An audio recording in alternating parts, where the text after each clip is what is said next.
After the act of ultimate heresy released the Hellgate upon the world, spreading Satan's wrath on all of creation, a phenomenon began to occur. Visions. Visions from on high entered the mind of many across the world.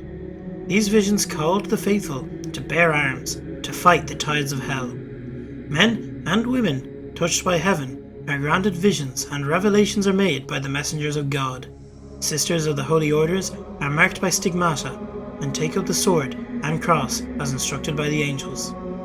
Those who have transgressed seek to atone for their sins by taking as many followers of the devil with them. So they come, the mad and the maimed, the God-touched and the guilt-ridden. They all make their way to the endless war of no man's land, to the endless Trench Crusade. These are the Trench Pilgrims, followers of the Holy Path.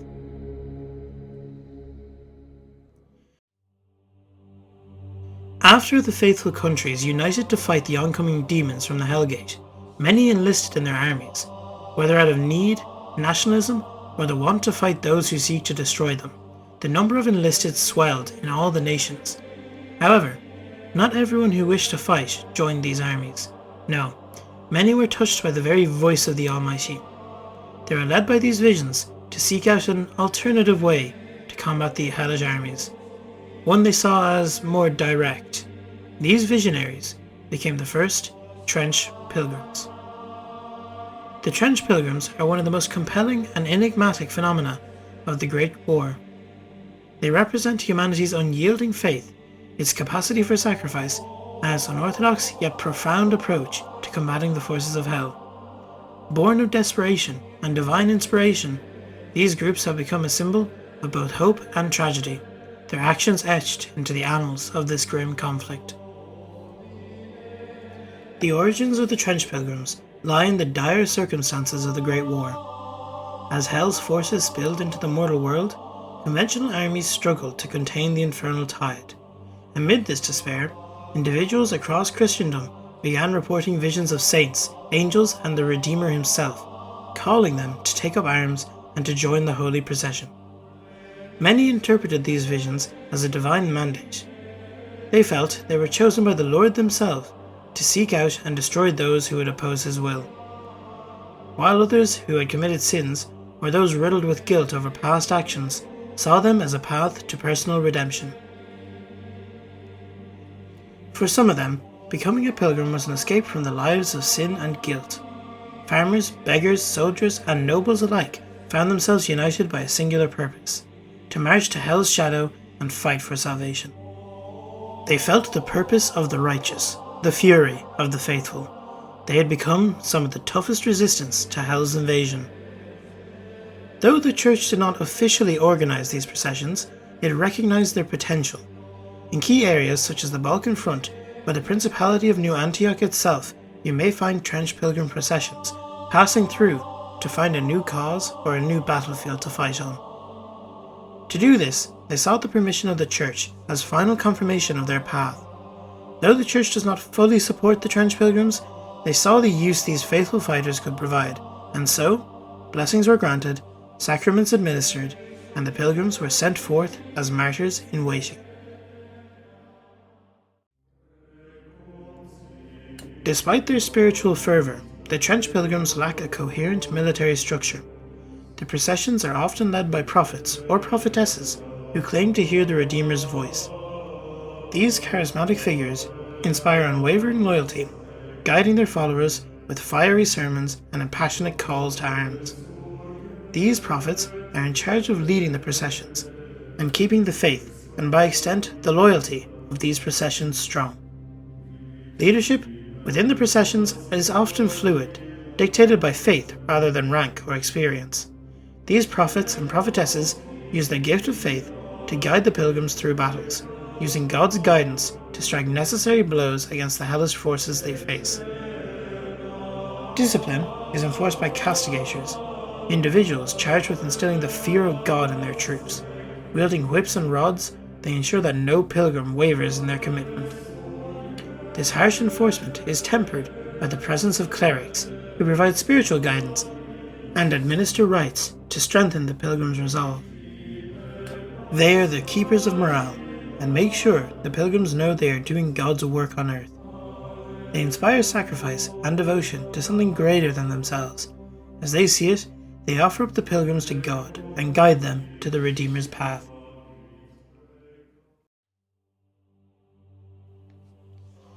The pilgrims' armaments are as varied as their backgrounds. Some wield relics and weapons blessed by the Church, while others rely on improvised tools such as pitchforks, clubs, and even Molotov cocktails. Trench pilgrims often pilfer the corpses left by battles past and scavenge from the battlefields after they emerged victorious. Since they lack any formal backing or structure, there are no supplies dedicated to them. This hampers their ability more often than not. However, their lack of standardized equipment is offset by their sheer determination and unshakable belief in their divine mission. Life within a Trench Pilgrim procession is one of constant struggle and spiritual introspection.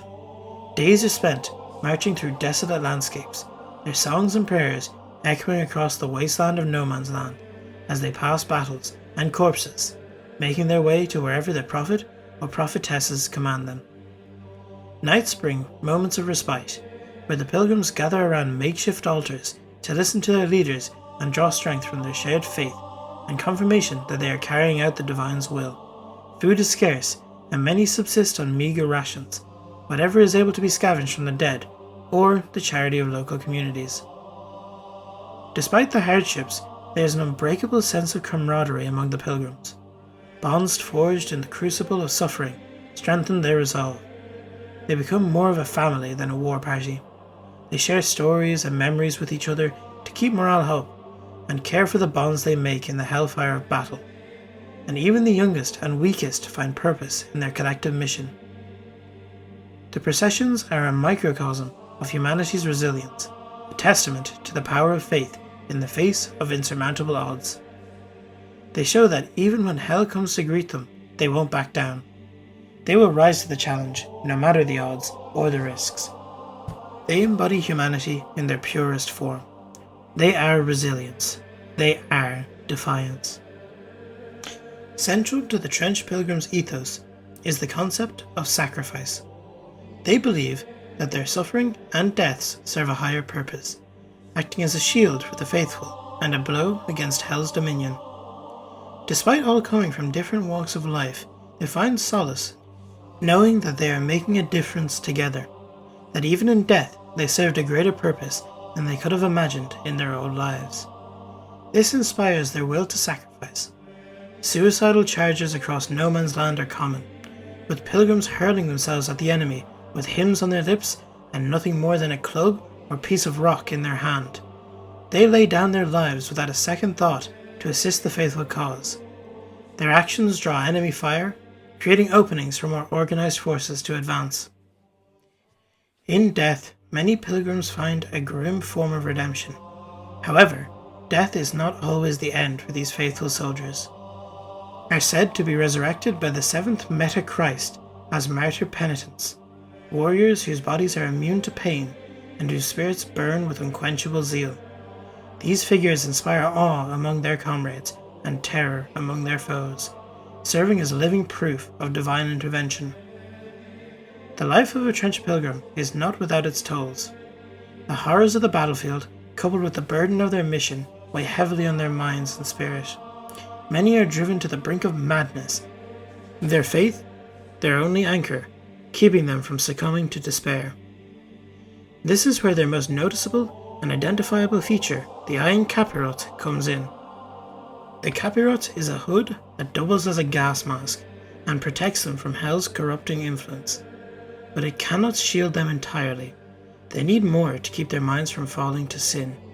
This is where the clerics play a vital role in maintaining the pilgrim's spiritual health. They offer counsel, perform exorcisms, and administer the sacraments, ensuring that the procession remain steadfast in their purpose. Yet, even with such support, the psychological scars left by their journey are deep and lasting. The cleric guide the warbands to be more godly in their missions, to uphold both morale and faith in attempts to keep the warband on the righteous path. They are not the only people who accompany the processions. Rarer and more dangerous are the stigmatic nuns, sisters of the Trench Pilgrms who manifest wounds to match those of the third Metachrist whom the nuns venerate. They excel in close quarters combat, for each bleeding wound that they suffer makes them stronger, not weaker, as their devotion to suffering as the Lord once did gives them strength and endurance not found on mere common mortals. Armed with the swords and pistols, they cross no man's land, heedless of any danger, praying to sustain wounds from the Redeemer, which in turn will transform them into the very vengeance of the Lord. The Church's relationship with the Trench Pilgrims is complex. While it does not directly control the procession, it acknowledges their value as a source of inspiration and a tool of war. Blessings and sacraments are provided, and fallen pilgrims are honoured as martyrs. However, some within the Church view the pilgrims with skepticism, questioning their wisdom of relying on such unorthodox forces. In truth, the Church does not fully trust the Trench Pilgrms. They see them as a discordant rabble who, though useful, can be just as much a hindrance as they can be a help. The Church cannot control the Trench Pilgrms as much as other faithful forces, and so find it difficult to account for them on the battlefield. Despite these reservations, the impact of the Trench Pilgrms on the Great War is undeniable.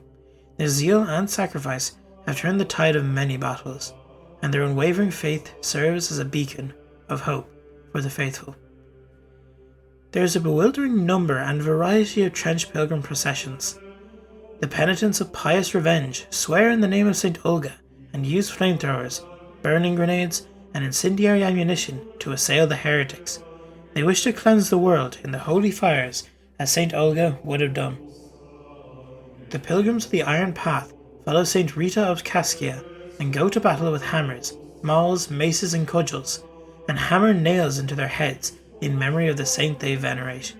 They show devotion to their cause that rivals even that of the most faithful pilgrims, and are known to have unmatched zeal in battle. The Theban Legion of Rome carries the heads of the heretics upon their standards in the memory of their patron Saint Maurice. They fight with swords and other blades, competing with each other for the number of heretic heads they amass. Trench Pilgrims of the Procession of the Sacred Affliction are known for their zeal for close quarters combat. Their armour, decorated with icons and shields adorned with depictions of the saints, which despite appearances can withstand machine gun bullets, and millstones they carry in order to tie them around the necks of sinners before they suffocate them in the mud and blood of no man's land. The legacy of the Trench Pilgrims is one of both triumph and tragedy. They embody the resilience of the human spirit, the power of faith, and the cost of salvation. Their stories are recounted in sermons and hymns, inspiring future generations to carry on the fight against hell's legions. Yet, their legacy is also a sobering reminder of the sacrifices demanded by war, the lives lost, the suffering endured, and the countless broken souls left in their wake are a testament to the devastating toll of the Great War. For all their heroism, the Trench Pilgrims are a reflection of humanity's darkest and brightest moments. They encapsulate what it means to be faithful in a world infested with darkness. While the pilgrims themselves embody sacrifice, the procession also include others, the penitents and the wretched, whose fates are far grimmer. These figures serve as a stark reminder of the human cost of this holy war. The penitents are individuals who have committed grave sins and seek redemption through acts of extreme self-punishment. They accompany the pilgrims, often walking barefoot across shattered glass or wearing crowns of thorns. These acts of contrition are not merely symbolic, they are a visceral demonstration of their repentance and willingness to endure pain for the sake of their souls. Some penitents are chosen to carry sacred relics, their blood sanctifying these items and amplifying their divine power. Others serve as living shields, placing themselves between the pilgrims and their enemies. Though their actions are born of guilt, they inspire awe and reverence among their comrades, reinforcing the procession's collective faith. The wretched, by contrast, are slaves and prisoners forced to accompany the pilgrims, captured from heretic domains or taken during raids. They are often used as disposable shock troops or sacrificed for goetic magic. Their suffering fuels the dark rituals of the faithful's enemies, making their redemption all the more poignant. Hell's own laws grant the wretched a sliver of hope. Any who slay a powerful foe are granted their freedom, a nod to the ancient rebellion when mortal blood first stained heaven's gates. This means if a wretched takes down a strong demonic foe, they will be granted their freedom and even be redeemed. Few achieve this redemption, but those who do become symbols of hope and resilience within the processions. The Trench Pilgrms, along with the Penitents and the Wretched, are a testament to the multifaceted nature of faith and sacrifice. Together, they illustrate the extremes to which humanity will go in its struggle against the forces of hell. Their journey, marked by suffering and redemption, is a microcosm of the Great War itself, a battle of light against darkness, faith against despair, and humanity against its own limitations.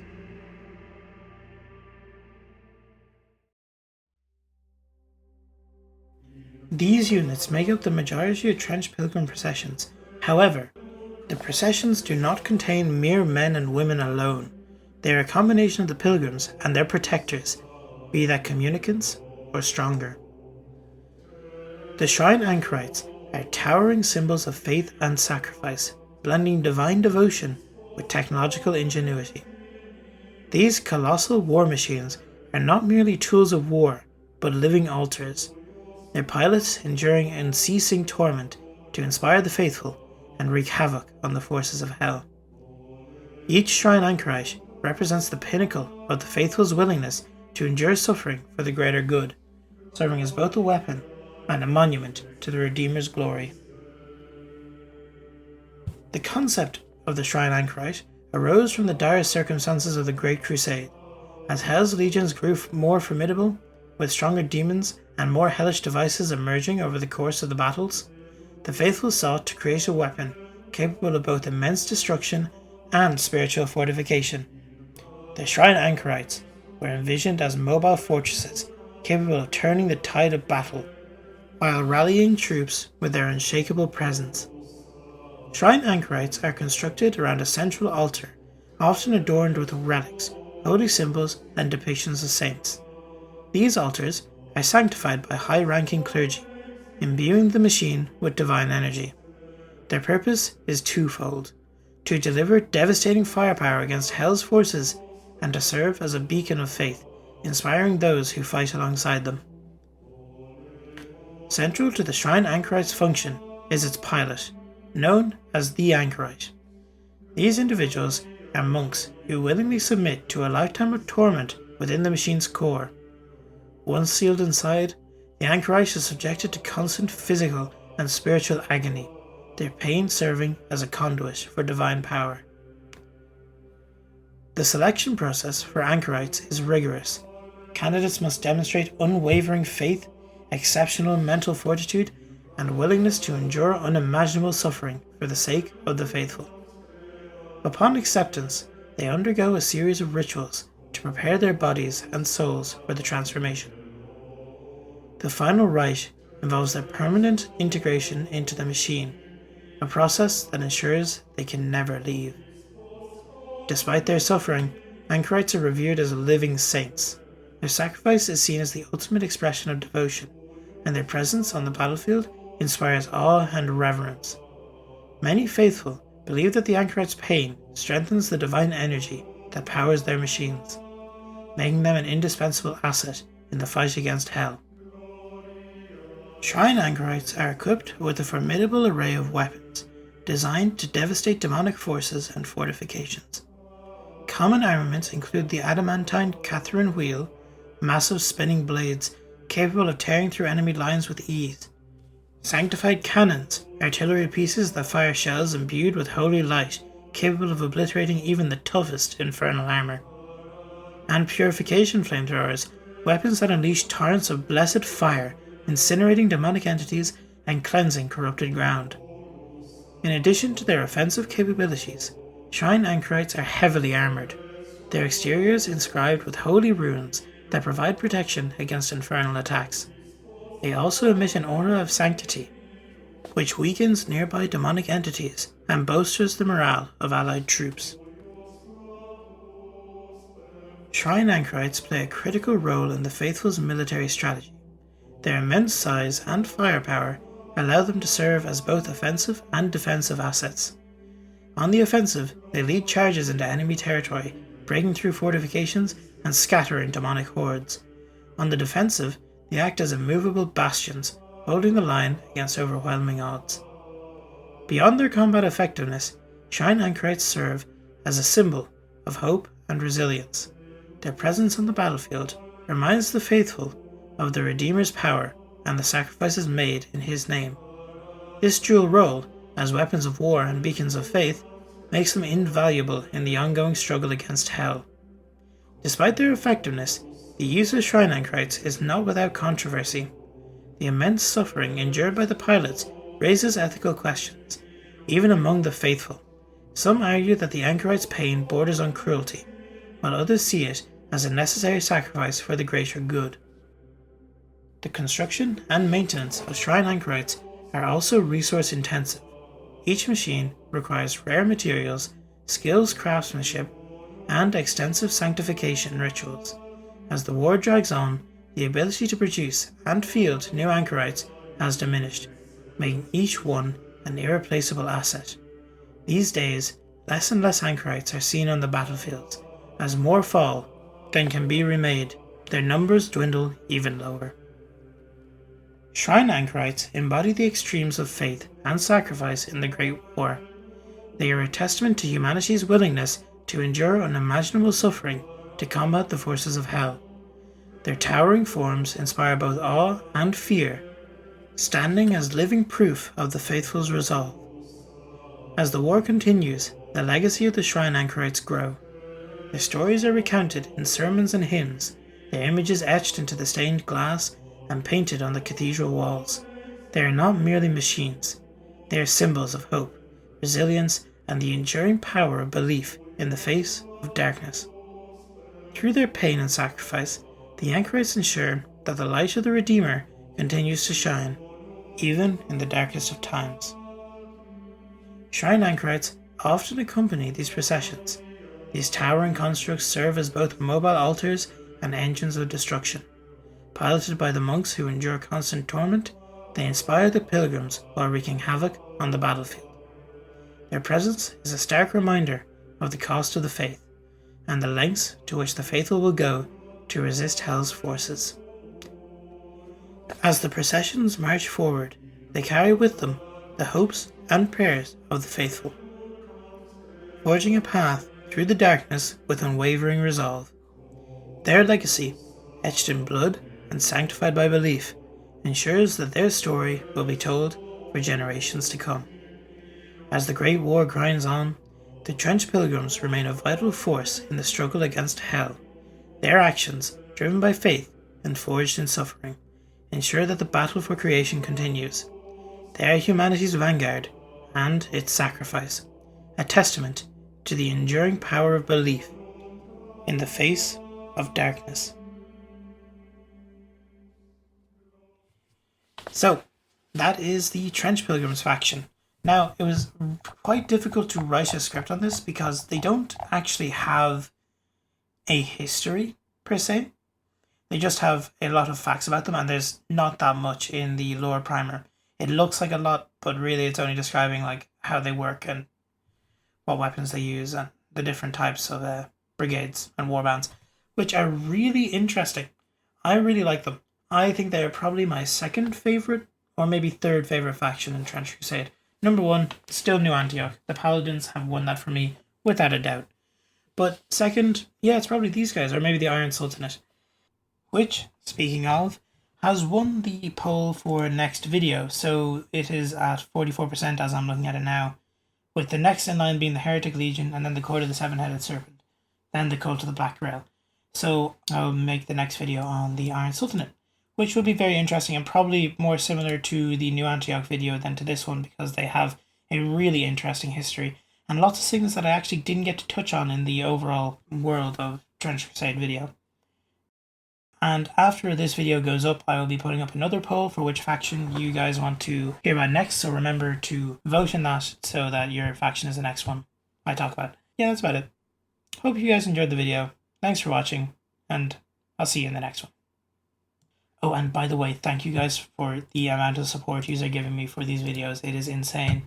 The Trench Crusade video, the first one, is now on, as I'm recording this, 24,200 views, which is insane, and you have gotten me to 715 subscribers at the time of recording this, which is wild because at the time of finishing writing the script for this, I was on 672. So it's just insane that you guys have given me so much support for these videos. Thank you guys.